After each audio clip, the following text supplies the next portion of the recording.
Hi, everyone. Welcome back to the BODcast with Alli and Chris. I'm Alli.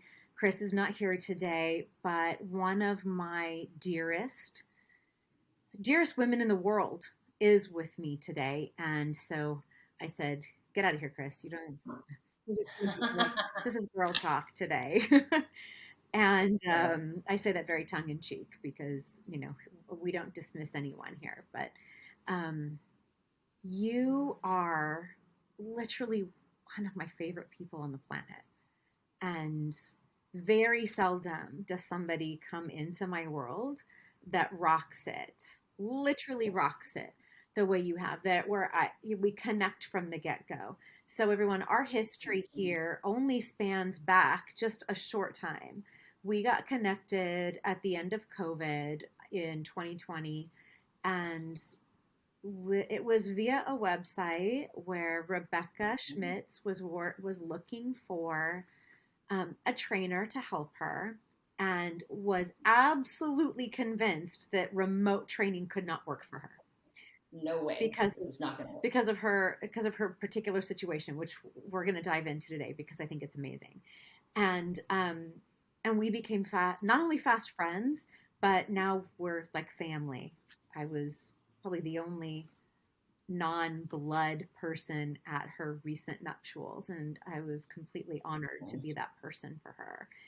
And one of the things I want to point out before I let her jump in and start telling her story is that beautiful picture in the background right there. She had sent me a picture of it a while ago, but then when I saw it in her house, it is so breathtaking to stand in front of because it's this beautiful, imperfectly shaped heart, almost like a just a quickly hand drawn heart, like I draw hearts, made up of Mm-hmm. smaller, similar shaped hearts. And Yeah. the depth of beauty in there is not just the colors, but the message that I got from it is that we're all made up of all of these little component parts that are all imperfect, and they all make this perfect, beautiful picture that is us. And it happens to be her first album cover because this woman is a literal rock star. Like, literally a rock star. And I want to start there in her story because I think that's the place to start, right? Yeah. um Yeah. I'll very briefly, she was in the Northeast, came out to California to further her music career, and singer, songwriter, record label, all of that was she was doing it. It was in her grasp. Tour was set, and just tell us what life was like with that, because we see it from over here and think that must be so glamorous, it must be so amazing. What's it Mm, like to be performing on stage for a lot of people, to have your dreams literally coming true right in your hands? yeah. Thank you for that introduction, Allie. That's so beautiful, and it's so beautiful, and it's so true. We did become fast friends. It's hard to realize we connected like basically at the end of the summer of 2020, and yeah, I had just lost my beloved mom and was kind of ready to dive into my own health and in a different way, and now thinking back to performer Rebecca, that person, it's wonderful to remember that. So I have been writing since I joked before I should have been just born with a pen in my hand. I have always been a writer. I started writing songs perhaps when I was maybe 12, 13. I wrote my first song, Missing You. Actually, it's a great song. Um, and I had always written prose and short stories. I was exceptionally creative and in some accelerated classes when I was younger for artistically and academically talented. Uh, and I struggled to not basically sit in the classroom and just write and read all day. Like my teachers knew when I was little, like Earth to Rebecca, like I would have no classes over because I would go so far into my own world of immersion that I wasn't quite even aware that class had ended, the bell had rang, Oh, which is great when you're working, but maybe not so good when you have other things to do. So yes, performing for me is the best high I've ever had in my life. Uh, there's nothing quite like being on stage with an audience that's feeding off of your energy, and you're able to pick up energy from them as well, see their expressions. The moment when you realize you're playing a song and people know the words, or they know the melody and they're humming and singing along, that is, you feel like, for me anyway, Ali, it felt like I was completely where I was supposed to be. Sounds euphoric. It is. It's a high. It's like when you're working out and all of a sudden your endorphins kick in and you're just elevated. You feel lifted, right? You just feel lifted above all of the things that normally bother you. For me, I have never been so in the moment and without a single thought in the world as when I'm performing. And that's interesting because can't remember.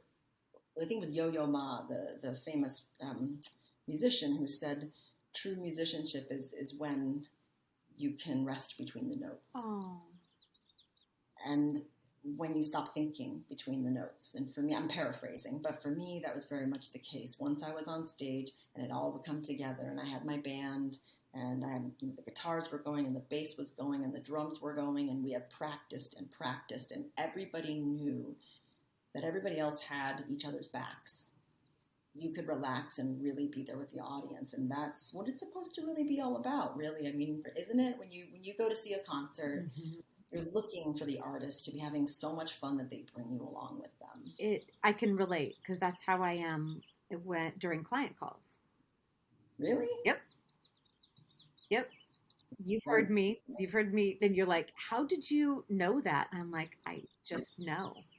It just comes to you. It's just, I'm in that flow state of, I'm not thinking, I'm feeling everything, I'm picking up everything that I'm getting from the other person. And yeah. So imagine, you're on stage and there's always a snafu or a gaffe. Something always, goes wrong. A guitar string breaks or whatever, and you kind of have a moment of, oh God, I got to take care of that. But there's something about the collective experience of music that I've always just found to be so deep, so profound, and so rewarding.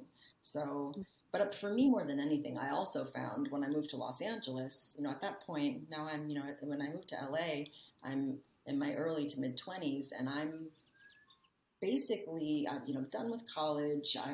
My then boyfriend and I had renovated an old RV in 1982, Bluebird Wander Lodge, big old school bus. And frankly, we pimped it out. It looked really cool. It was a heck of a lot of fun. We got a trailer for the back. I put my car on the back.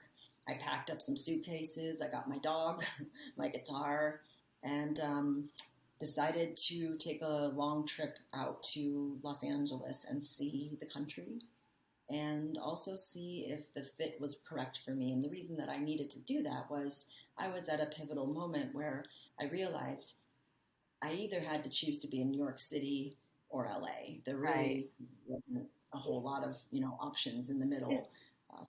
Is New York as big of a music scene as LA is? As Hollywood? I don't think so. I mean, like, Hollywood is Hollywood for a reason. Right. Okay. Right. Yeah, obviously, when you're connected with the right people, there's tons of studios and tons of work going on there. But for me at the time, it was a bunch of decisions. Partly it was the culture I felt was more hip hop and pop at the time. And I was trying to figure out who I wanted to be. And I was coming out of performing primarily R&B and soul. What was the time music. frame? This was early 2000s. Okay, so 20 years ago. Yeah, I can see that. New York is more known for hip hop and whatnot. I think that was the birthplace of it, to be. Yeah, so it was, and also, but I've always struggled with seasonal affective disorder since I was a little kid. I would just get this here. Friends in high school at one point called me Hollywood. That was actually one of their many nicknames for me. Really? Yeah, because if only your name was Holly, then it would actually be really funny. It really would be clever, wouldn't it? Yeah, I thought it was a cute nickname. I thought it was funny because it felt very apropos. I was just jazz hands, the girl with the pen in one hand and shaking my jazz hands in the other. So yeah, I mean, I'd done theater and, growing up and always been a singer and really excelled in the arts. And it felt like, I had some degrees under my belt, education, and it was now or never. It was the time that if I really wanted to make it work and become a professional recording artist and a professional songwriter, particularly if I wanted to produce my own music, which was a big goal of mine at the time, that I needed to, pull up my big girl bloomers, as the Brits say, or something like that. Something about bloomers, catching them up. And I came out here, and it was absolutely confirmation to the nth degree that I was where I was supposed to be, Alli. You were performing at places like the Viper Room. Yeah. I mean, wow. Yeah. So yeah, those were like the smaller venues that you kind of want to do whenever you're in LA, you're in town. You don't want to oversaturate your market, but you want to play some good shows. So we were preparing for a tour. I had been here so I came to LA, started working with people, got connected, slowly started to build, got support from, good media, publicists, a record label. I had a really good amount of support. So what happened was I just started to build this persona, Betty Power. And the reason that I did that was I was coming out of a different genre of music, which was very, R&B and soul, pop, but still very much R&B and soul. And I was known for that, and I was completely changing my musical style because I felt I wanted to try something different before I got kind of stuck doing one thing for a while, which tends to happen when you make a record. So I started to work on my own musical style, and I wanted to experiment with everything. So yeah, I spent the first couple of years developing and writing with different people and producing, learning how to work with new, software, computers, getting my guitar skills up to snuff. And I was performing at all the clubs around LA, and we were doing clubs in like Vegas, and we'd done a lot of good shows. And we were planning a tour, and we were planning a tour over in Europe as well, opening for a very major recording artist who is actually still very popular today and whom I admire very much. Can you say who? Her. Yeah, it was Pink. Wow, yeah, you were going to open for Pink. Yeah. Whew. Girl. Hard to get my head around that now. So yeah, she's incredible. But anyway, so yeah, I was building this whole thing, and Betty Power was a character that was definitely part of who I am, but sort of represented more punk, more pop, kind of more strength than I think I even realized I had. And so I had this amazing band, rotating musicians. There definitely were some people coming in and out, but my core group was, hold on one second. Please hold. I hear a sound that's not going to work for us to do this. 1 second.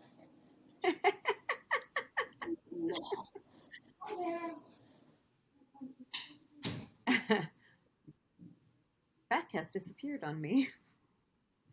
See why I love that picture? It's by an artist, Max. Max Gold. So let me move the story forward. I'm sorry. So Max and I, so as Betty Power was coming together, as my entire brand was coming together, I got a distribution deal with a record label, and I had this incredible community of artists around me, and we were trying to decide what to do with the album cover. And my friend Max Gold, who's an incredible artist, known as the father of fusion art in that industry. Very surreal. I love his surrealism. It's gorgeous. Isn't it? Yeah, Alli is also an artist, for those who don't know. So she speaks from experience, and she's actually quite good, and also has some incredible vintage sci-fi art that I too could jack off your walls. Jack off. Yeah. So Max listened to the record, said, "Give me a couple of weeks. I just want to listen to it." And we started talking about ideas, and he had me come over, and effectively we started to co-create this, which is called Phoenix, um, which is a series based in hearts inside of hearts. And in fact, it was so well done that Max actually uses these themes a lot in his work now. But also, I think um, the United Nations, the California, when it was UN Day, they asked the California branch asked to use that 1 year, which was pretty cool. Yeah, Wow. that was really really cool. That was So created for your first album. yeah, yeah. And then we have another piece that's a companion to this. It's the same size, and it has that similar background with the horizon, but it's in green, like green being the primary color, and it's a portrait of me with this really beautiful surreal ghost behind it. I can't really explain it. I got to I'll get see it. this. So you can see it. Well, in a follow up, I will. Okay. Um, I will get it out of my storage unit, and I'm going to bring it home and display it. It's time. Yeah. But it's called Rebecca Simone, uh, the persona and the ghost. Mm. And it was such a cool That's piece beautiful. because she's such a strong character. Yeah, she's just beautiful, and he did a great job. I mean, so Betty Power being a brand, what I mean by that is we were doing everything from developing a comic book series to a tour locally in the States to a tour in Europe. And because she was a character, I felt that there was a lot of room for this to become something that, You know, even really was going to take on a life of its own. You know what I'm saying? yeah, well, it's interesting that you use those exact words. And I mean, it's ironic that the last name Power became your swan song for what was to come because that tour with Pink you never got to go on. No, I didn't. Tell us what Yes. happened.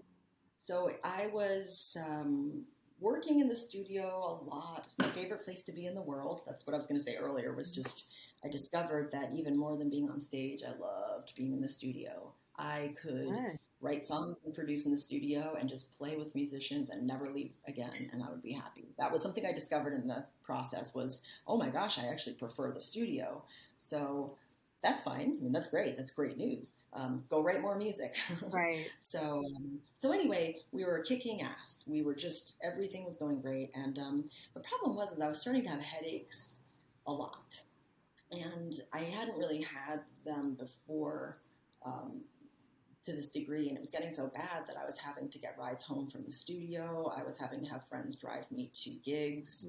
Um, Towards this, actually about this time in 2006, I was getting so weak for no reason at all that I was having to sit down during rehearsals. And I remember my tour manager asking, hey, Betty, are you okay? Are you going to be okay? How were you even able to continue practicing or performing Right. with all of that? So I wasn't at my best, let's say. I was in so much pain that I wasn't giving my best. I was actually starting to lose my voice from the stress of everything with the pain. So it turns out I was actually having much more serious going on than just a headache. They were cluster headache migraines, but I had seen two doctors, two different neurologists, and one had actually ordered an MRI. To find out what was going on and why I was in so much pain and what were my options to treat it so I could get on with my life and my work and, get back to my very physical, very active, athletic, creative life. And the first doctor ordered a neuropsychological exam when the results of the MRI didn't give him any clear indication as to why I was having this problem. And he inferred that I was struggling with depression, which was causing migraine, and that the migraine was causing the depression. I have a master's in counseling psychology, and I have never once heard depression causing a migraine. Yeah. I mean, it's certainly a very catchy way of dealing with it because you put yourself into this loop that you can't get out of. Why? If you don't know why it's happening, how can you treat it? Right. Although in some cases you just treat it because it's happening. And but in this case, I decided that wasn't a good enough answer. He was effectively, I felt, diminishing what I was experiencing and telling me that it wasn't real, and that wasn't giving me a solution. So I went to a better neurologist who Good. was a teacher, professor at UCLA, and very, very well regarded. And she said that the MRI that she had seen looked shrivelly, pruny. She said my brain looked pruny, like the arteries, and she wanted to order another test. And she said she wanted to be the one to do it. It was going to take 6 weeks. So in the meantime, she wanted to put me on a very strong pain medication because I was having such severe pain that she had also done some tests for seizures and stuff. And she said, you're at serious risk of having a stroke if you don't manage this, or a heart attack, because of the stress that it's putting your body under. So I didn't know what to do. I filled the prescription, but I didn't take it. And my headaches continued to get worse during the next few weeks. And over the course of a week, I was actually getting ready for a show at the Viper Room backstage. And while my makeup artist was doing her usual fabulous job of making me feel very glamorous and special, I lost sensation on the right side of my face and my hands. And my face started to sag and droop, and apparently I started slurring my words. And the next thing that I remember is waking up in the hospital with my bandmates who were with me, and it turns out I had had a stroke. You know, actually, I had had 2 strokes in that week.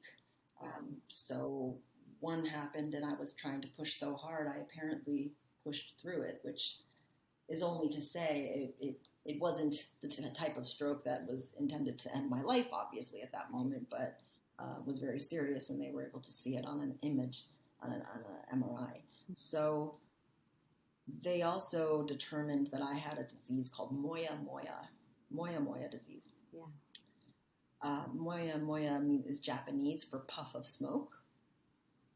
And they say that because if you look at an image of someone who has moya disease, instead of seeing nice, fat, healthy arteries that they would look white on a scan, you just see these tiny little wisps of white, like you would if you see a cigarette and then the smoke coming above, way up in the air, those little tiny puffs. So what that means is your brain is not getting blood. Right. What it needs to. So when I woke up, I had partial paralysis on the right side of my body. I had use of like these 2 fingers, and I couldn't walk. So there is no cure for moya disease. The treatment typically consists of surgery, the correct surgery, and supplementally you take aspirin to thin the blood, and you have to stay very, very hydrated to keep those tiny little baby arteries as plump as possible. But the problem is with moya disease, the arteries will just stenose or close over time. So they go from here, and the blood is able to go through all of that so then you get these teeny tiny little arteries off of that are supposed to then deliver blood flow to the brain, and puts a lot of pressure on them. So you're at risk for an ischemic stroke or a hemorrhagic stroke or a bleeding stroke. Right. So yes, I had progressive neurological disease, and I needed brain surgery, and I was relegated to a wheelchair, and I had aphasia, and I wasn't able to talk very clearly because of the partial paralysis on my face and my cognitive disruption. So just like that, Alli, my life went from everything being a go, except for the debilitating pain, which was, to be fair, absolutely crippling and lasted for 2 years without break. Yeah, 2-year headache. Literally. Power that it would take to power through that. Haha.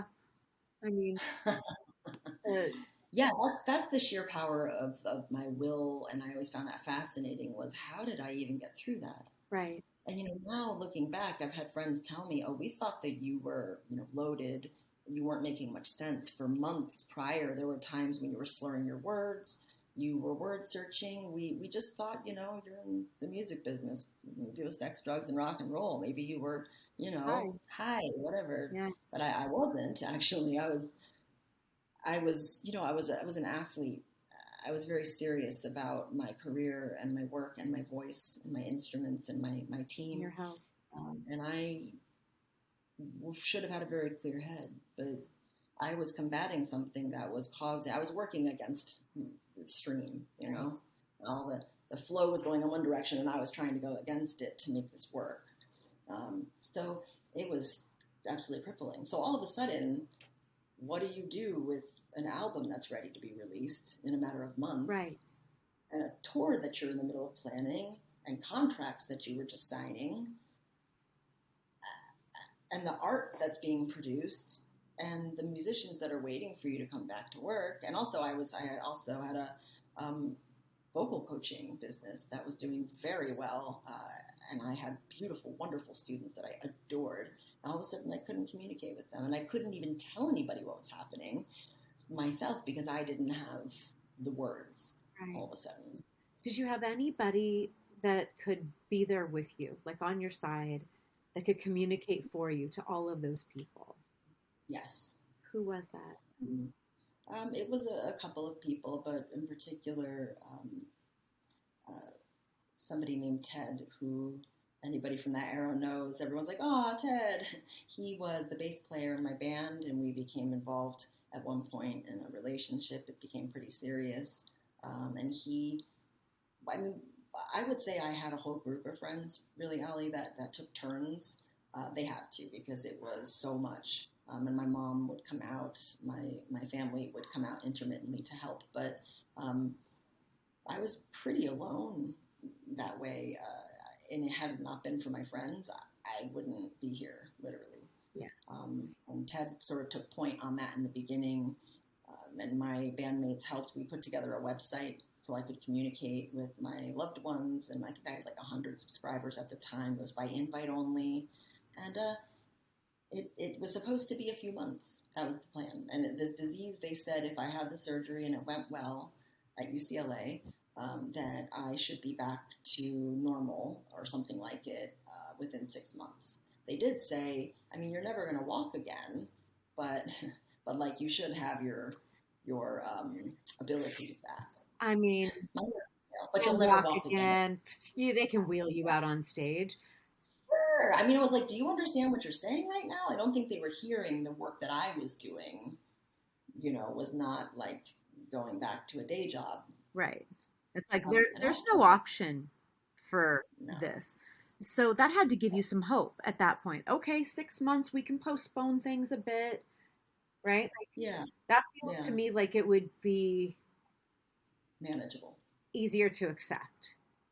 Like, Yes. okay, this is So just temporary, not forever. yes, that was exactly it. Yeah, yeah. So I went, okay, well, we're going to schedule the surgery. And meanwhile, I wasn't making a whole lot of sense. Just want to qualify that. I'm not sure where my doctors thinking I was going to get back to work was going to work there too, because I had impairments. But again, blessed, let it go. I thought I had 6 months, maybe. Yeah, I thought we could still kind of make this all work. So I scheduled the surgery.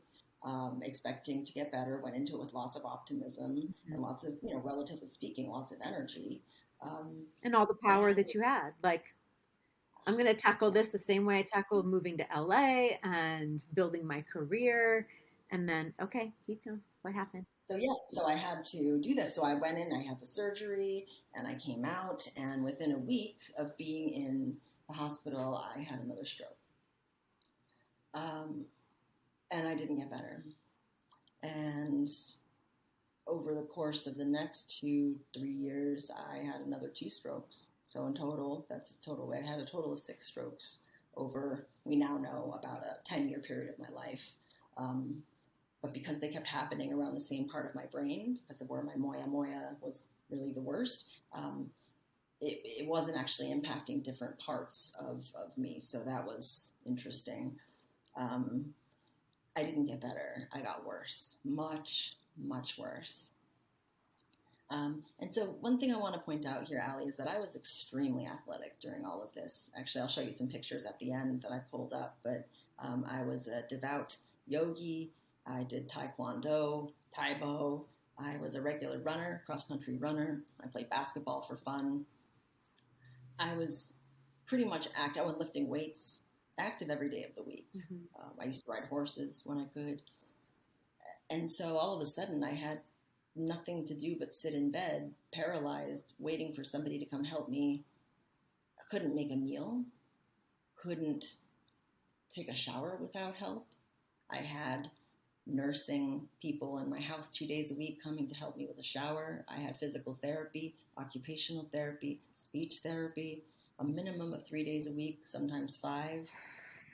I required hours upon hours a day of treatment. So all of a sudden, my life, which was formerly, rehearsals and meetings and lunches and sessions with students and showtime, all of that went away, and it was replaced with silence or doctor's appointments or scans. I mean, they must have done over 100 images of my brain. I mean, I did way too many photo shoots of the wrong kind. All the nuclear dye, all the scans, and they kept watching these. I can relate to that because, when the shit hits the fan like that, and now you're kind of trapped. You're stuck at home. Your whole world revolves around getting better. And while that didn't happen to me, it happened to Xander. Right? That was my reality with him in at the end of 2018, all of 2019. He's still not walking. And you would tell me it took 4 years for you to walk again. And That's right. We'll get there in a minute. But that darkness, that isolation where the world is in your hands, and then all of a sudden you're in this well. Yeah. That's dark. And no one's coming to get you. And the only thing you can do is do everything you can do every second of every day to climb your way out of it. Right. And talk about fighting depression at the same time. Right? Oh yeah. Yeah. And then depression became a real problem, right, for me, because I had nowhere to go. Right, because you went into the surgery with hope and expectation that everything was going to be okay. And instead of it being okay and going up, you're like, ooh, little setback and up, right? It became this sinking deeper and deeper and deeper. And so I would imagine there had to be this feeling of, oh shit, this is what the rest of my life is going to look like? And I remember having that thought with Xander too. Oh shit, is this what the rest of my life is going to look like? Always going to have this person that cannot take care of, is completely 100% reliant on me, does not talk, does not eat, does not walk, does not, right? Is this the rest of my life now? And I know that had to be how you felt. Yeah, and I felt left behind, exactly like you're describing. Completely left behind. Completely. Everybody else is doing their thing because, nobody stops anyway. Even when somebody retires, they still typically have plans. You don't just stop and die, or you hope you don't. But I was this young person in the middle of everything, and then suddenly it was nothing. And, the interesting thing that I noticed about crises, and we've talked about this before, is people for me anyway, I noticed they had one of two reactions. Once I got, critically ill, and I do want to share some of the symptoms that I experienced so I can give you sort of a picture of what we were battling at that point too. But I noticed people either run towards you or they run screaming like their hair's on fire. There's no middle ground. Yeah. And I get it. You can tell. You can tell the character of a person in those moments because they either jump to your aid and they dig in, they roll their sleeves up and dig in, how can I help? Or they back up. Yeah, they back up quietly. And both are fine. There's no judgment about those that need to back up because it's just too much. I get it. Right. But you definitely Yeah. know who your people are in those moments when Girl. people are leaning in and jumping in to help. I found friends that I didn't know were my friends Right. Right. in those moments. Right. So Right. Oh. how did you continue to move on?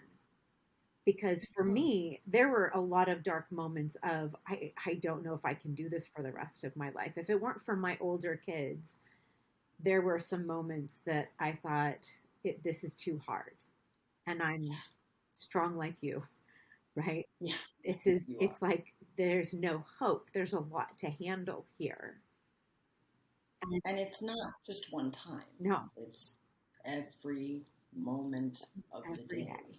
And I want to know how you got through it because I know how I got through it, but I want to know how you managed to not end it. I'm sorry, Allie. Just want to say it again. I've said it so many times, but I'll tell you for the rest of our lives. I'm sorry that this has happened for you the way that it has with the boy, only because it's been such a painful. Not only because for Xander, we just want to know how can he live the fullest life possible for him, whatever that's going to mean, but also because it's caused you to really second guess yourself and feel not supported, like you're talking about.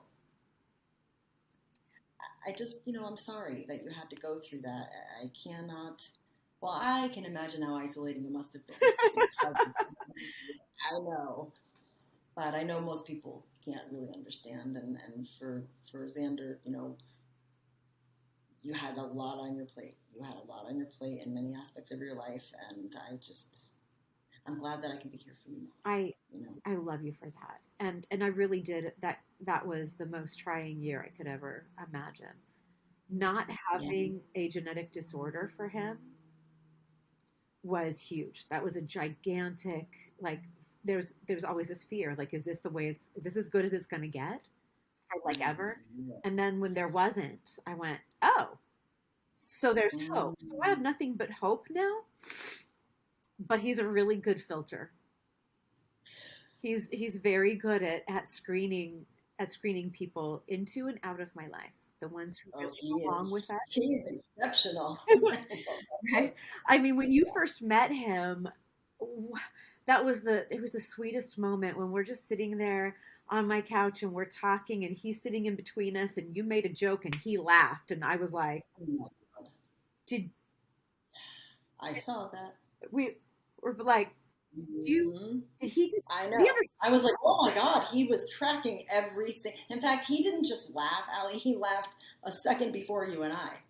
It was He was on to it like that fraction of a second. so fast. I was like, you little And it was a shit. guttural laugh. It was like a full blown, like I caught all of it. And I'm going, Yeah, yeah. okay, Um, those are the Xander, moments that keep me going because I don't Xander, know what I just feel like I'm what's gonna gonna be so happen? surprised.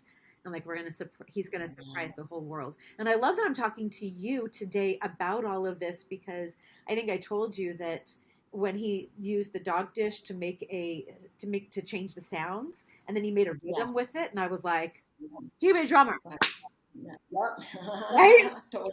I Yeah. ordered drumsticks. They're arriving today or tomorrow. I ordered drumsticks for him because I thought even with his hands that crippled the way that they are, he can hold Yeah. drumsticks. And if I can teach him like Yes. this, yeah, Yes. Oh, that's a nice outlet for him to have. That makes me so happy. yeah, One of the first things that I did, Allie, when you asked the question, how did I cope?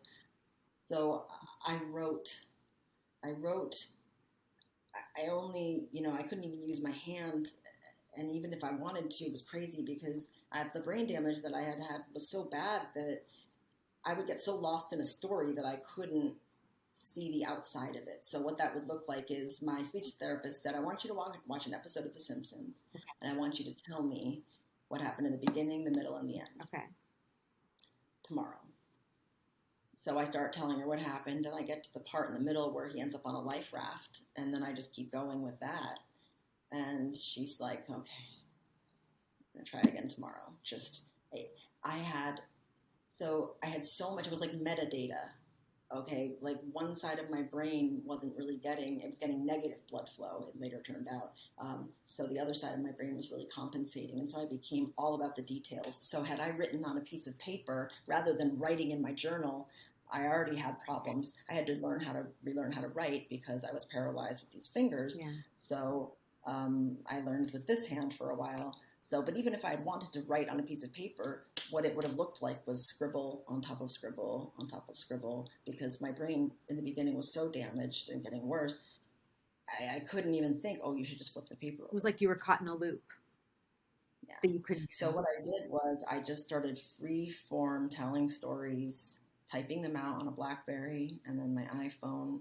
And because I had access to my thumb, I was able to kind of swipe.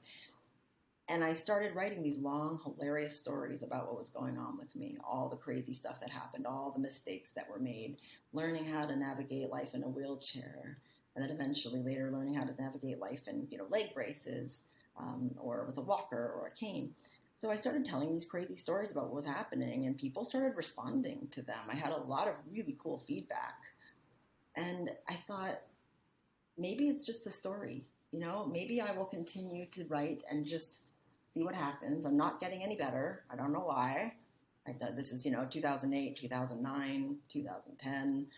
I'm like, why am I not getting better? My career still feels like it's on hold. Yeah. I'm slowly making gains, but all it would take was another day of having a TIA, which started to happen very frequently, as transient ischemic attack. Basically, I had these brain blips because my disease wasn't being managed properly. I had kept having continual symptoms of moya moya. So I was having blinding, crippling headaches on a daily basis, seizures occasionally, TIAs on a daily basis. I had so much edema in my body that I put on, if I went on a scale, it would have shown me at weighing 220 pounds. Wow. And I put on a lot of that body mass in less than 6 months. And what's interesting was one of my doctors said, I've seen this before in stroke patients and traumatic brain injury patients. They lose their muscle mass so quickly. It just... Right, because there's not enough signal going to the muscles. It's almost like low tone for Xander and his torso, I would imagine. Right. So, so I was getting worse and I was getting puffy. So imagine you have the psychological symptoms of what's going on, the loss of everything that made you, and you're losing your body, and you don't have control of what body you do have left. Yeah. Or very little control. I had some. I became so depressed, Alli, that I didn't know, like where you asked me earlier, how did you rebuild? How do you do it when you're in it? I think for you, it became about working out, just finding those little things that you can control. Mm-hmm. So one of the other things I did was start playing my guitar again in a very new way, because I wasn't able to play like I used to at the time. So I just started plucking out whatever I could on my guitar and writing lyrics. I mean, lyrics, and beautiful, beautiful lyrics too. And I had some really good feedback. In fact, I had a few people ask me to write, the lyrics for their albums during those years, because I was sharing them with people. But my life became very confined. I became homebound.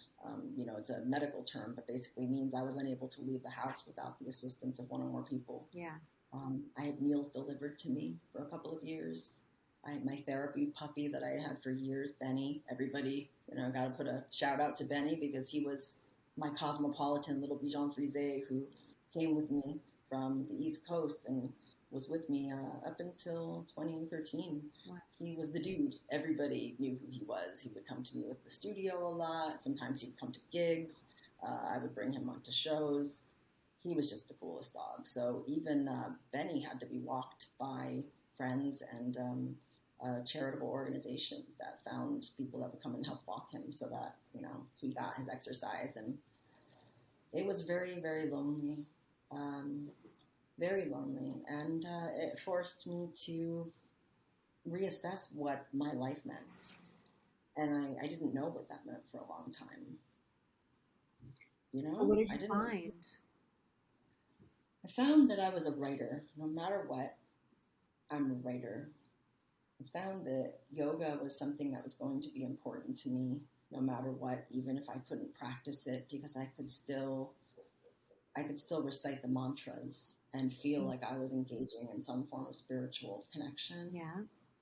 I discovered honoring and understanding the source of my pains, many pains, was critical. To not gaslight myself into saying that's just depression, which, by the way, is massive and always should be addressed, but in every way possible, with supportive medicine if you need it, nutrition because you do need it, exercise because you must do it, therapy if you can afford it and get it. I mean, all of these things matter. Yeah. But I knew I was still an artist, but I knew that I was going to come out the other side of this, Alli. I knew this was not an option for me from the day that the doctor said to me, "You will never walk again, but you'll get back to work." I just love that, you do understand that work is getting out on stage, but anyway. It's like, was that for a disability claim? Like, right. Yeah, right, exactly. What are you guys trying to do here? But it felt like I wasn't being seen. Yeah. And for someone who chooses to be a professional singer, being seen's everything. Yeah, that's the way that I felt I was being accepted in the world. So I lost my identity like that. But I knew I was still an artist.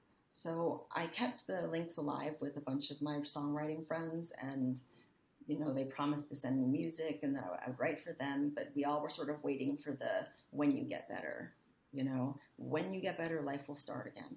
That was my mistake. That, looking back, was my mistake. So if you could do it over again, you wouldn't have done the when. You would have done the new? Would you have just gone like, we're going to create a new world that may not look right, that we don't know what it looks like yet, but the good news is you get to make it whatever you want? I think I would have been less afraid about showing people what I was really going through.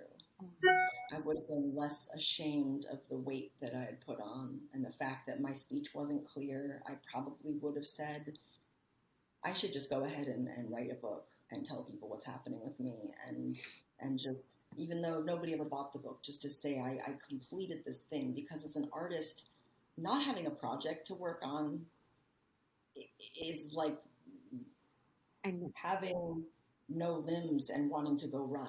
You got nowhere to go. There's nothing to do, but you have the drive. I know what you mean, because I was writing it down in 2019 too.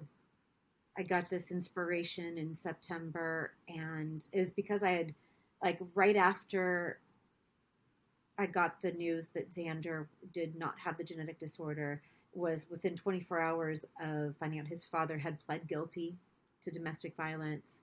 And I thought, okay, I can actually, now I want to get it out. So I started writing the story so that I wouldn't ever have to remember it. So I wouldn't hold on to it in my body. Because you hold emotions and then they sit there and fester and turn into God knows what. Tumors. Well, yeah. It makes you sick. Secrets make us sick, or for me they do. So keeping the secret of, having a private website, for example, so people couldn't find me.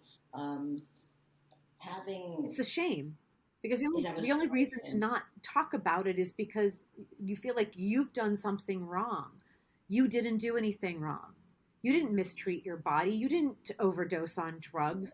You didn't do anything wrong, just like I didn't do anything wrong. Right? Mm-hmm. Like, and yet, you've got to talk about it, or you feel that shame. Yeah.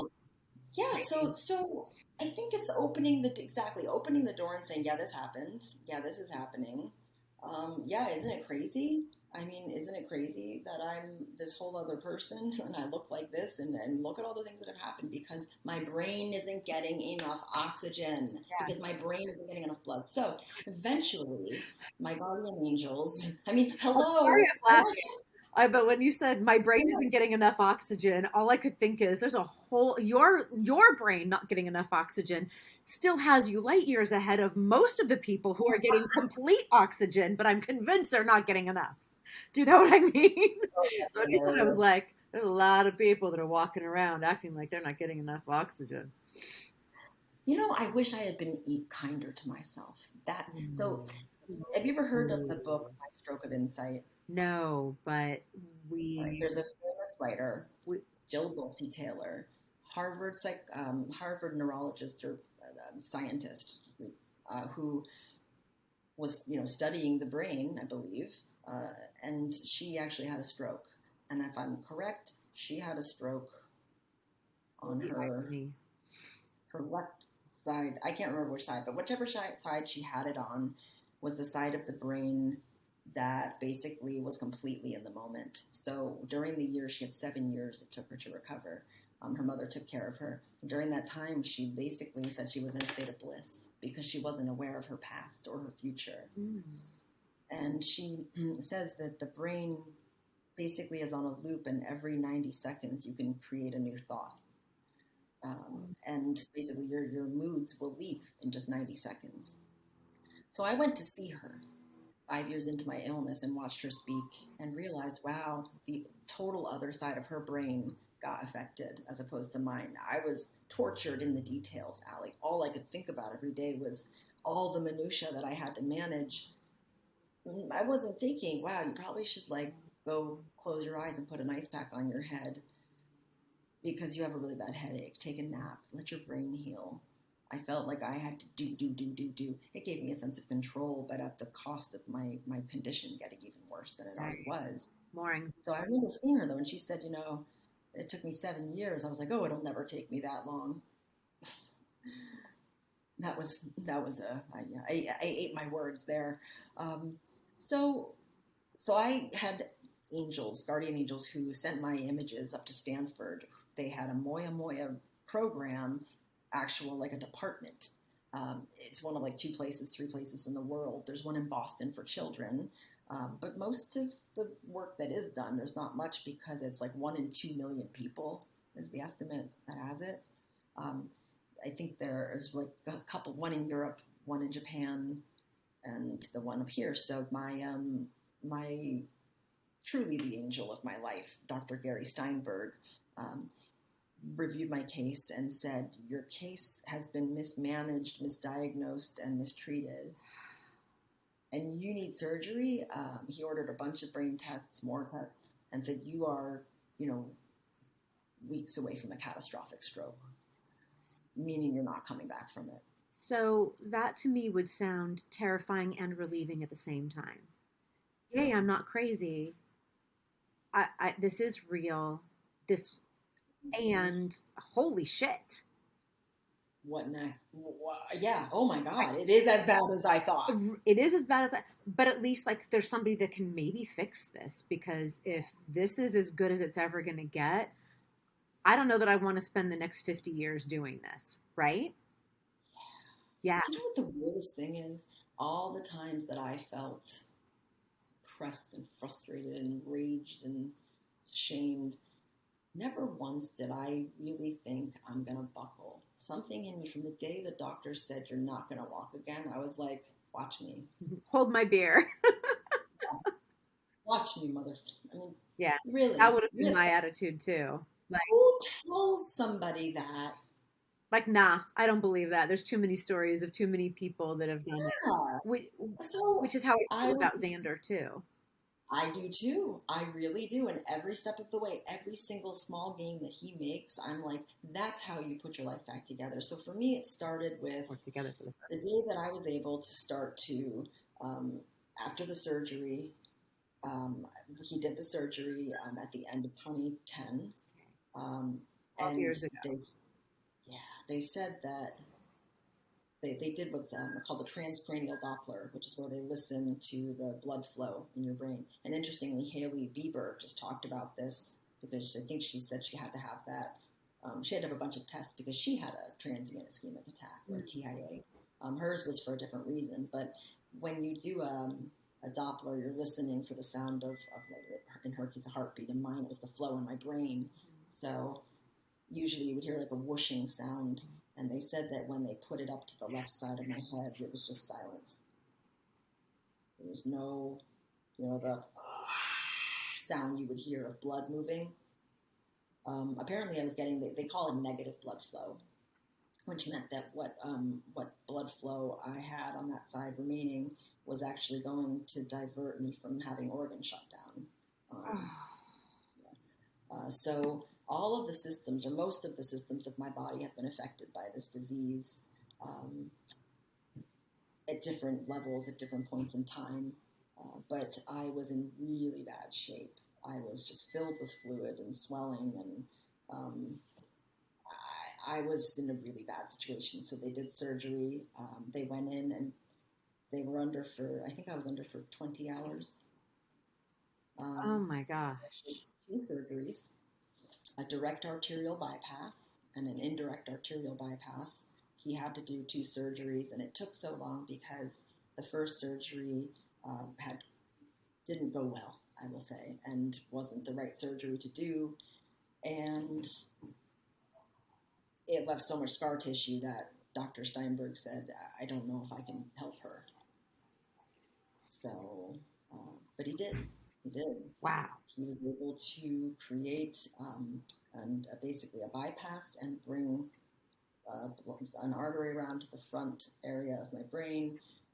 And I have a scar that runs from the back of my head up to the front of my face. In fact, I have a picture. Let's see if I can pull it up to show you real quick here. Let's see if you'll work for me. Come on, little buddy. I'd love for you to see. There we go. All right, so this was, just to give you a little idea of pre-Moya Rebecca, or B as most of my bandmates and friends called me at the time. Can you see that? No, but let me see. How do I get you to share your screen? I don't know if I. I can have you guys put these in afterwards. That's okay. Can you message it to me through your messenger on your Mac? Let me do it right now. Share it. Yeah, because I put them all. This is pre-Moya. I'll send you these 3 so you can see some of me. Photo shoots in the studio. Those are coming in. Okay. And then this one, see, I was almost just about to catch myself saying, you need to delete this because I don't want anyone to see how big I got. But I'm going to stop myself right there because no. To myself. But did you see what happens? Like, it's real. Like, this is real. This happened to me, and it's not something that was my fault. Although I will say, I did indulge you a little bit. Now, the surgery is here. I have a website with all of this, but it's currently, I can't access it at the moment. Wow. Completely different human. Yeah. Completely different human. You can see that, right? Can you? I clicked my screen. I can't see it. I clicked share. It's not, I don't think it's sharing. But, wow. Wow, babe. And look at you now. And look at you now. Yeah. To give them an idea, I'll hold this up here for a minute. Yeah, do that. That scar all the way from here, all the way back to here. So it's effectively about a good 7 or 8 inches. Wow. And it left me from the first surgery. Unfortunately, they didn't replace all of my skull. So I have some baby head right here, which is obviously very risky because, you have to make sure not to hit that. So, so I had the surgery, and I remember when I woke up, I could see some of the swelling begin to go down in my arm just from where I was sitting. And I thought, oh, wow, something must be working because I could see my wrist bone for the first time in years. Yeah, that little bone right there. Even now you can see the swelling. It's just part of the condition, the swelling in my hands. It's like these little pockets of fluid, which is such an interesting metaphor for trauma because I've been traumatized by the medical system and by illness, and that those things, it's like psychologically the buffer that the disease created with the fluid is just fascinating to me. Right. Like so I'm constantly telling myself, hey, you're safe. Hey, it's okay to let this go now. You don't need to cushion yourself from the blows of the world. And it's getting better. It is. It's not perfect, but it's getting better. You are not Um, the first person that I've had conversations with about like talking to your body and letting it really, know it's okay, that it's safe to release all the stuff it's holding on to protect you. It doesn't need to yeah, hold on to the fat or the water, any of that stuff anymore. That it's safe. right, It's right. Yeah, so I started to, I think one of the biggest things that I learned from all of this during the process too was to love myself, to love on myself so hard that I could get through anything. yeah. I went during surgery. I said, make sure you play upbeat music. Don't have any, nasty conversations. Babe, do you know what you just said? What? You said the thing that got you through was to love on yourself, right? Like a love Mm. conquers all, but look what's right behind you as you say that. Oh, it's true. It's like And that's the, it's like yeah. that was there for you the whole time. No, I never Maybe thought that about that. That's that good. was your like lantern, your candle in the window to come home. It was the reminder that I can do this. Yeah. My story wasn't meant to end then. And the fact that they were able to go in and do something so transformational and give me back my life. I mean, everything just started to accelerate. I went from the wheelchair into having two leg braces. One stabilized my entire right leg because of the paralysis. And also I had drop foot, so I had a brace for that. And then the left one had a half brace because I put so much pressure on my left side from the paralysis that I actually broke my foot. And I had osteopenia. It had gotten so bad that because I was having constant TIAs, they had diagnosed me incorrectly with vascular dementia, which that made me actually consider ending my life at one point. When I got that diagnosis, no, I was like, I can't be a burden to everybody. I'm too young to be kicking around for the next 50 years or whatever, Right. you know? Right. So once they treated the disease, not surprisingly, when they went back to check my neuropsychological status and see how the cognitive tests were showing up, I reversed it. So, I had osteopenia. My bones were very, brittle at a very early time in my life. I reversed that. My thyroid function had gone to hell. That's improved. It's still not completely better. Um, I finally got a break from my headaches. That was only manageable partly because of pain medication for some time, but also once they did the surgery and I started getting some blood flow over time, there was a lessening in severity of the headaches. So what happened is as I was able to start walking again with so much PT, it was so grueling and so I felt embarrassed. I was humiliated because Yeah. I'm using a walker and two leg braces. But You know, Xander I Xander's lucky because he hasn't walked yet, so he's not humiliated with where he's at.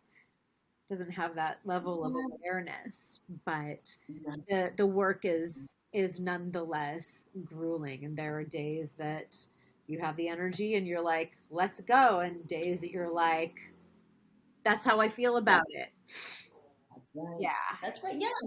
So it doesn't surprise you that I felt humiliated, does No. it? No. Of course not. Thank you. Because you were independent. You were like, what? Me not be able to do something? Yeah.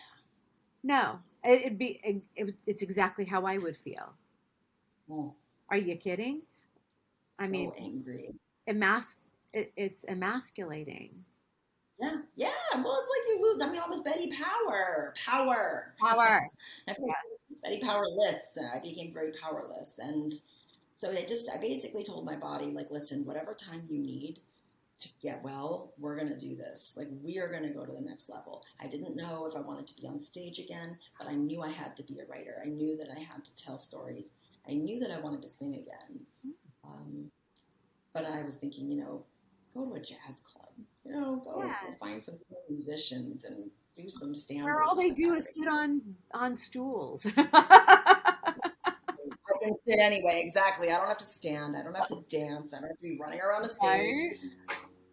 So I saw those things in my future, and I began to think, what could this look like? So I was able, over the course of about 3 years, to learn to walk again. Or it took me about 7 years to really be able to talk clearly, and learn how to write again with my right hand. I had to relearn how to write the alphabet. I mean, I literally had to do it like you do in the second grade, where you use those big pieces of paper with the lines. So you learn to like write within the lines. Yep. Yeah, I had to do Oh, all of those things. So for me, walking was literally about just learning how to put my foot down, because with drop foot, you don't have the neurological signal to lift your foot. So I began to start with a simple concept. I would just visualize myself moving my foot. And I would sit in bed and use exercise bands and move my foot and think about it at the same time. And I would just concentrate, take a break, concentrate, take a break. And then I started just working on other strength stuff. I was like, well, since I have it here, let me You were doing your own form of biofeedback to your feet. Yeah. I was in a car accident in 2005, and I was introduced to biofeedback at that point. They put some electrodes on me, and with my mind, I had to make the plane fly. Oh, those are so fun. Those are frustrating, aren't they? So like, you're like, why aren't you doing what I want you to do? Go, Yeah, right? cool. But I mean, yeah, so it's hard. Yep. Yeah. I think what I learned throughout all of this is it's about going back to what we talked about, relaxing between the notes. If I could relax between those wacky thoughts that were starting to slow down enough, by the way, finally, like the anxiety was coming down enough that I could experience what I was going through the filter of compassion and humor and love. As that started to take place, as the blood flow started and those little collateral vessels started to give me little oxygen pockets, I started to find myself again. It was a very slow, quiet process of unfolding and blossoming into this new me. And I think I had to have a vision at that point. What do I want for my life now? And so I stopped thinking about career for just a moment, for the first time since I was 13. I think it was around the first time I started, performing professionally. I thought, screw the career, stop. Just what about getting better physically? Just what about healing your pain? What about healing these absolutely crippling headaches you have, these cluster migraines that are typical with moya disease? What about getting rid of the body pain that I had from the moment I woke up until the moment I went to sleep? I had nerve pain so severe my skin burned. Just to have fabric on me would cause me to break out in hot sweats and start crying. It was so bad. Oh my God. And then, they put me on a bunch of medications to help stabilize things, which I understand was a short-term solution, but nobody ever said, hey, let's give you a long-term plan for how to taper off these meds and get you back to feeling as normal as you might ever feel. Now, you started tapering off of those when? Any of the meds, or the ones we've been working on? Both. All of it? Any of it? Well, it's kind of the same stuff, really. To simplify things, about 2 years ago when I started working with you. Yeah. And we said, this is not where you want to be. Yeah, because I was part of my journey. So what happened over a few years was, so basically I was able to start walking again without a cane, only a mild limp. You would only know if I'm having a bad day or if you knew to look for it now. That's you awesome. Can see it. Yeah, I was able to start walking without a cane by the middle of 2014. Beautiful. Ever, period. I didn't need a cane anymore after that. And I joined Toastmasters in 2015 because I thought, if I can go there and do public speaking and nobody knows that I've had a stroke, then I think I might be okay to think about work. So I did that. And I took on a leadership position, and that got me out in front of a lot of people. And I thought, oh, I'm good at this. I forgot. I forgot. Like my confidence started to come back. Yeah. You know, it was quiet and slow, but that's when I started exercising a little at a time. Yeah. Yeah. And it was simple. I mean, I never thought I would run again because my knee would still buckle for years. It would buckle. And and that's 2014. Yep. Yep. After 2015. 6 years of learning to walk again and finally getting to walk on your own. 6 years. Yeah. And what did you do just the other day? I went for a jog. I did interval training. Your intervals. You did intervals. Yeah. Yeah. I mean, who's that girl? Who? What? Like that? Yeah. So by the time I came to you, I had had a few false starts where I was trying to get back into shape. I knew it wasn't going to be the same as before. I wasn't trying to be, ripped, doing push-ups for an hour and a half and, going for an 8-mile jog. But I wanted to be able to run again. Yeah. I wanted to be able to ride a horse again at some point. I wanted to be able to practice yoga, some version of my yoga practice. And I had tried a few times, and because of the moya moya, my immune system is not, it hasn't historically been the best. I'm more prone to getting sick and stuff like that, or I can be. And the headache cycles were crippling still. There were periods of time. They were not as severe as they had been. They were constant for years. I would start to have cycles of like 2 months of a headache and then 3 months off, and then like 3 months of a headache and a month off. So, yeah. So I started to extend the time between my flare-ups, but I had injured myself a few times, and I was so frustrated, and I was trying to get off a medication prior to meeting you, and I wasn't having success with it, and it had caused me to put about 10 to 15 pounds back on after I worked so hard with diet and exercise to lose about 50 pounds. And when I put that on, I was like, I can't do this anymore by myself. I give up, or I'm going to find a trainer to help me. So I reached out to you, and I was convinced that you had to train me in person because I didn't think that I was going to be able to do it without hands-on stuff because I kept hurting myself. And you were like, no, you don't need somebody there in person. So, I mean, why don't you tell me what it was like when we met? What do you remember about that?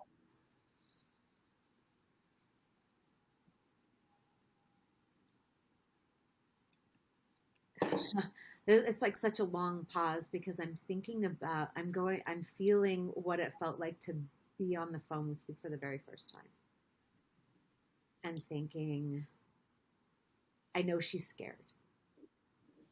I know she's scared, and she has a lot of right to be scared. And there's nothing that we're going to do remotely that we wouldn't do in person, right? So you don't need to pay me to be there. That's too much. You need more exercise and less like somebody standing over you. You're capable. I think you're more capable than you think you are right now. I thought I'd rather have you exercising every day because remotely you can afford to do that versus waiting around for me to drive to where you are to show up, which would only make it take so much longer because of the cost of that. We're going to be able to make more progress quicker this way. And to me, the real value of what I could bring was not standing there showing you how to do an exercise that I created a video to show you how to do, but it was in conversation not during a workout.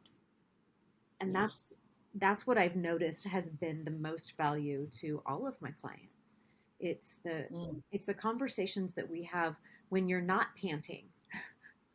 We can be focused that have a bigger impact on your progress and your overall well-being and all of that.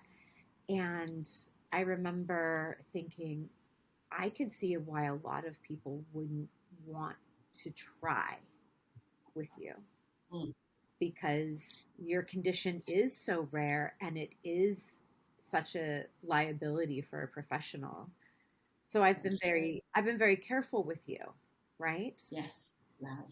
And just with really great communication, we've been able to get you back running again, um, Yeah, riding nice. horses again, right? Yeah, yeah, yeah. I was just telling you a couple of weeks ago, I was out in Palos Verdes tossing small bales of hay, Yeah. but You look at spent how all day doing far. that. You're like, I didn't get a workout in because I was doing that. I was like, that was your workout, darling. You're fine. Yeah. Well, so here to you was me allowing myself. I think I never thought about this before, Allie, but it was returning to pre Moya Moya Rebecca. It Yeah. was, it was saying, I'm going to look at all the components of my life the way that I did when I would wake up in the morning, in 2006, and it would be a beautiful day, and let's put the headache aside because I compartmentalized like so many of us do to cope with crippling pain. Put the headache aside. It would be a beautiful, beautiful morning. The sun would be shining. I would take my dog for a walk. I would have a healthy breakfast. I would go for a jog. I would take a shower, go to the studio, be creative, work all day, call a friend on the way home, have a great dinner, read a book, and go to sleep. I had a pretty awesome life. I took really good care of myself, and I did that because I already was a very vulnerable person working really hard. You did. One of the things Yeah, that I and remember about you in the beginning was I just felt like we were put together for a reason, and I couldn't shake that. same, I couldn't shake same. the fact that there was a reason why we connected, why we got connected. I don't Yeah, believe in coincidences or any of that or really yeah, mistakes. So same. I couldn't not. I couldn't not help you. Do you know what I mean? You were you treated me like a normal person, Allie, at a time when I felt like a closeted pariah. I felt like because I had had doctors that I had gone to, and I said I would really like to get off any of these meds. I wasn't on a ton of meds, but I was on, any medication that you put in your body has a side effect or a swing back because your body always wants to rebalance itself. So I knew that anything I was putting in my body was causing side effects. So I would go to these doctors and say, how can you help me get off some of these meds? And they would say, no, because, if your brain gets stressed out, you might have a stroke again. And, the side effect, unfortunately, with Moya Moya of stress is that there's actually like lack of oxygen. So if the brain experiences those cortisol spikes, it's like having a TIA basically. So what I mean by the way I treat myself now is the way I treated myself before I had Moya Moya was with such love and respect, really, and a sacred sense of approaching every day like this is a beautiful gift you've been given. Mhm. You don't have to run yourself into the ground. There's a way to find balance. Mhm. And if you put your health first, all of those other things that you used to dream about are still versions of them are possible. Um, but if you don't have this foundation, it's like having muscles. If your muscle tone isn't there, you can't go out and run away from zombies in a theoretical zombie apocalypse, which is, one of my favorite pastimes is watching a good terrifying zombie movie. Um, Oh, you and but Morgan, you guys should just um, camp out and watch horror movies yeah, together. I mean, well, specifically, it's like the Walking Dead type stuff. I find it's good sci-fi. Just brought me so far out of my suffering that I was in at the time that I was like, yes, show me some weird stuff. But it's like I wanted to be 125 pounds again or whatever. I wanted to be able to fit into a certain size clothing, and the reality is between here and there, there's a lot of sizes, there's a lot of numbers, and also the whole concept of one number is so silly to me now because I just want to be strong and look healthy. That's my goal. So You want your body to the be as strong as your will is.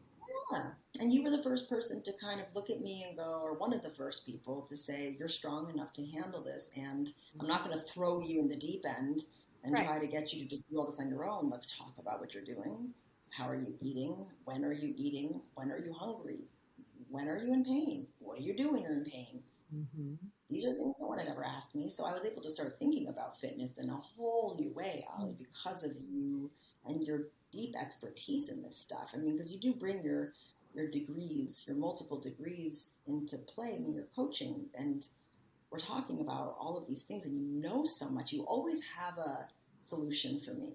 There's never been a problem that we haven't been able to tackle together. You're right. I didn't even recognize that until just now. It's huge. It's huge. Yeah. Huge.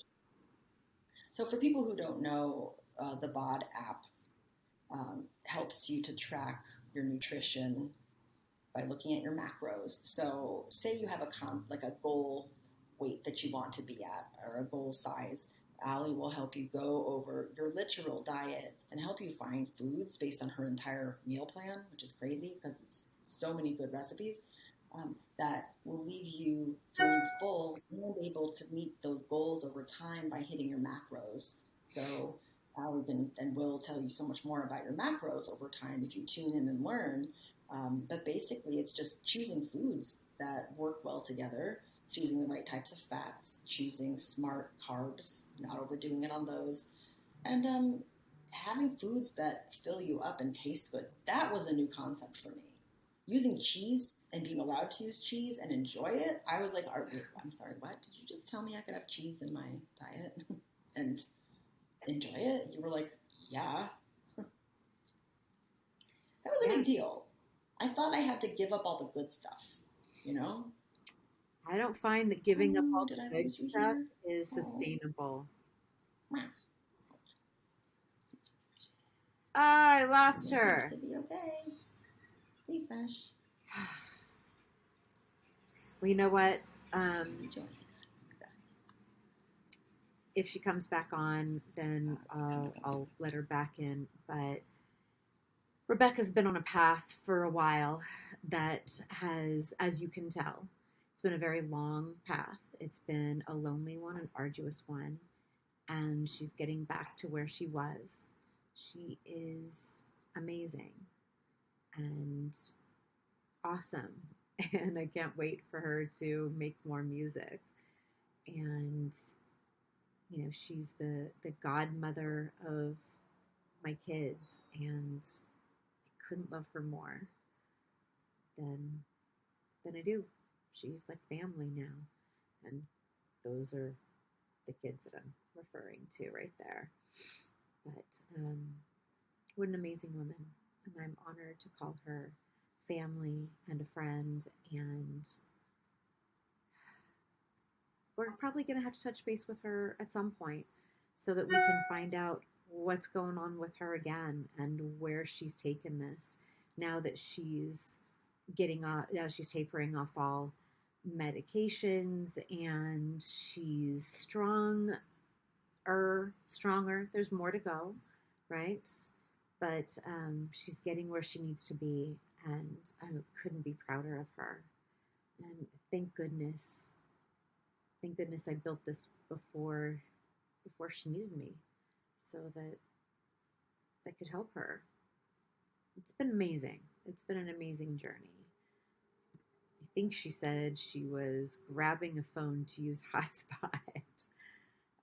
The pictures that she sent, I wish I could show them to you. I think, do I need to download these onto save photos into the library?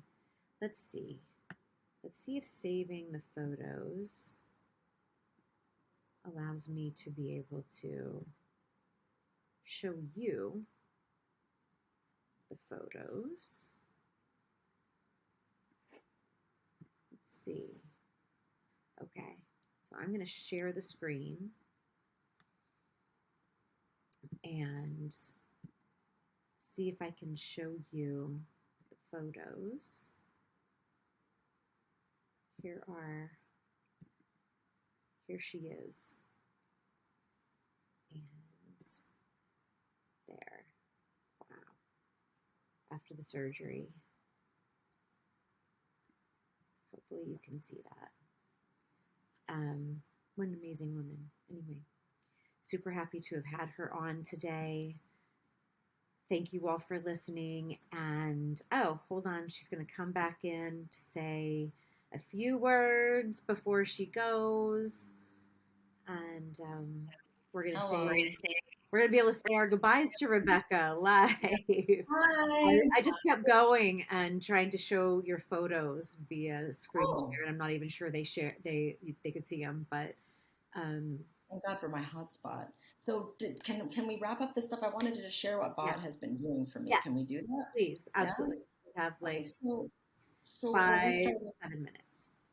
That's perfect. That works great. Let me see here. We got, yeah, sorry about that.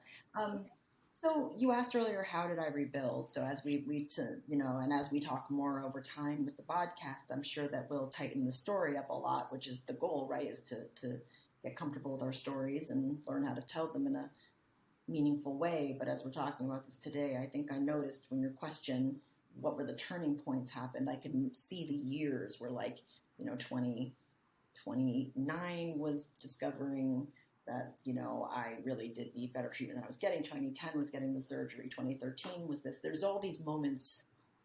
Oh no, did I lose you? Nope, we're here. Good.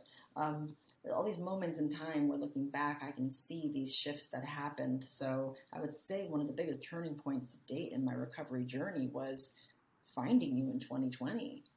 Alli, I'm serious. I included your picture in my Moya Moya journey folder just now, that we took just a few weekends ago down in Palos Verdes together on that very special day, because you are my family, and also because I have such deep love for you, not just as a friend, but because as a coach, you came in and you fished me out of the water, and you rescued me from myself, because I was constantly beating myself up about all the things I hadn't done right.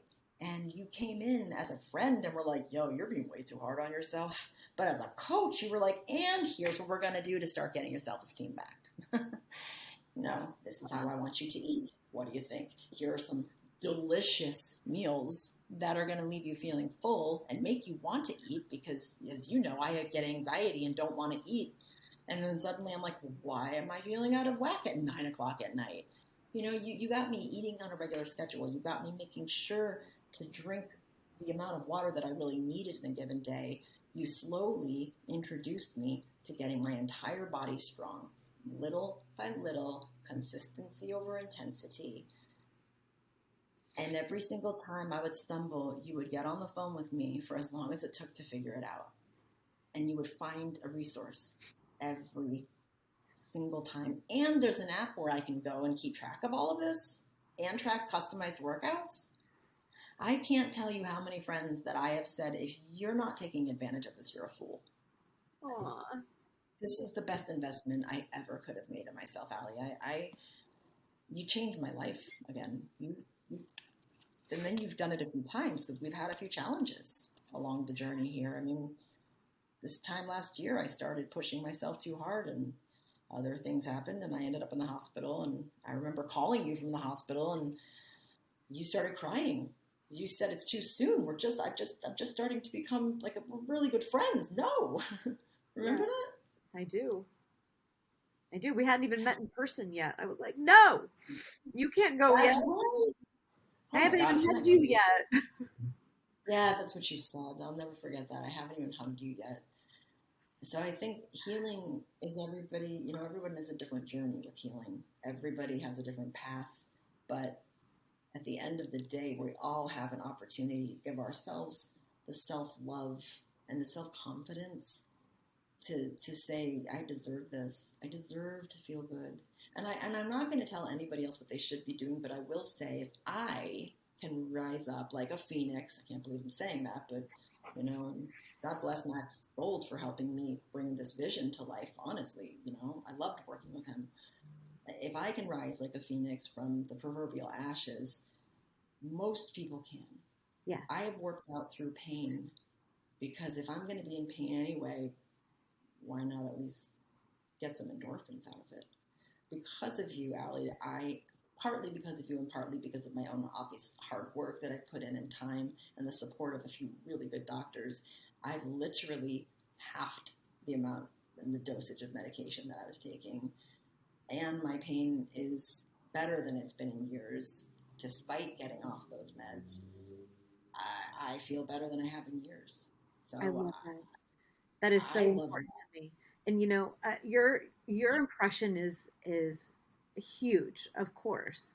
What's even been even more meaningful is that your neurologist, your physical therapist, they all said, "Oh, what your trainer's doing is good." And just that. because I get the label of trainer rather than having a DR or in front of my name or PhD behind it or something like that, um, there's we're just often very dismissed, and so it's really meaningful that you've shared what we're doing with the people that had a lot to say about it, and that has Moving forward, that's yeah, you do because you're right. Trainers get relegated to a corner, and it's like, no, this is you're the only one who's really honestly trying to help me put together so many of the pieces, including helping me get physical therapy or keeping exercises that my physical therapist had designed, and then you came in with yours as well. And she was like, these are amazing. So I could continue to improve the frozen shoulder that I had when we first connected. You've helped me train appropriately through 4 broken, dislocated toes. You've helped me recover from and find a way to train again after myocarditis. Uh, this is not small stuff. This is big, big stuff. And it always hasn't been going for interval jogs. For me, a couple of times since we've started working together, it was, we got to start over. That was hard. yeah, That was hard. it's I think it's easier to start over when somebody's with you. Oh my God. I can't really, I don't have an excuse. I mean, I don't, because I know that I have those beautiful blue eyes staring back at me the I'm second not I get gonna on FaceTime with you, where you're like, I'm not saying anything, but I see you. right. I'm not gonna let you not. Yeah, yeah. It's like, and on those days when I'm even now struggling with pain some days, and I'm really in a, where I'm sort of like, I shouldn't be operating heavy machinery kind of days, those days you're like, yeah, you probably shouldn't be, call me in the morning. Yeah. That's good coaching though, and looking at the role that gut plays in health. I cannot wait to see where we go with that. Me That's too. big. Me That's going to too. be huge. Uh, Sweetheart, thank you so much for being here today. You're amazing. I love you. I can't wait to next time I want you to play a song. Okay. Okay? All right. Yeah, I want I'd the be world to hear honored. your voice again. I Yeah, love, that would love be you. fun. Thank you for having me. I really enjoyed it, Allie. I love you madly. You know that. You too. I love you too. Mwah, mwah, mwah. Thanks, everybody in the podcast. Hope you guys enjoyed. Thank you all for being here and watching to the end. Ah. All Bye, right. honey. Have a good